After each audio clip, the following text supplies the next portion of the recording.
जमा कर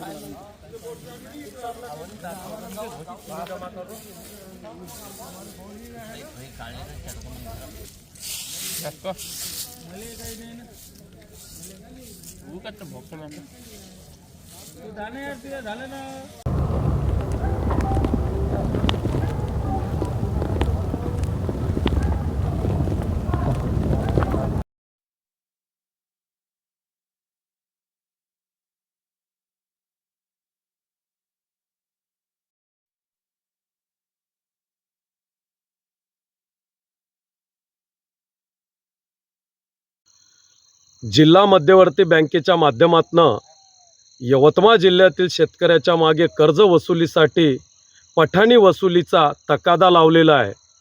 चालू खरीप हंगामामध्ये 50 पैशाच्या आत आणेवारी आल्याने शासन धोरणानुसार हे सक्तीची वसुली करू शकत नाही। पण दुर्दैवाने आज यवतमाळ जिल्ह्यामध्ये महागाव तालुक्यातील पेढी सुधाकर नगर येथील हरिसेवा पवार या वयोवृद्ध शेतकऱ्यांच्या शेतामध्ये जाऊन जिल्हा मध्यवर्ती बँकेने ताबा घेतला। खऱ्या अर्थाने या कृषीप्रधान देशामध्ये आता चाललंय काय असं म्हणण्याची वेळ आली। छत्रपती शिवरायांच्या व फुले शाहू आंबेडकरांच्या विचारावर चालणाऱ्या या महाराष्ट्रामध्ये शेतकऱ्यावर अशी वेळ या राज्यकर्त्यांमुळे आलेली आहे।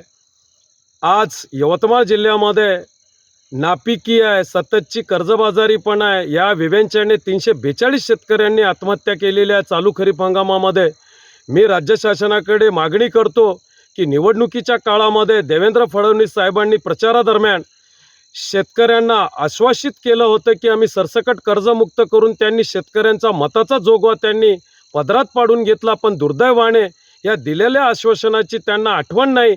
म्हणून मी आपल्या माध्यमातून त्यांना आठवण करून देतो की त्यांनी आपल्या आश्वासनाची पूर्ती करून शेतकऱ्यांना दिलासा द्यावा व हा शेतकऱ्यांमागे लागलेला जो बँकेचा तकादा आहे तो तात्काळ थांबवावा, याच्यामध्ये हस्तक्षेप करून अशी मागणी मी स्वाभिमानी शेतकरी संघटनेच्या माध्यमातून राज्य शासनाकडे करतो।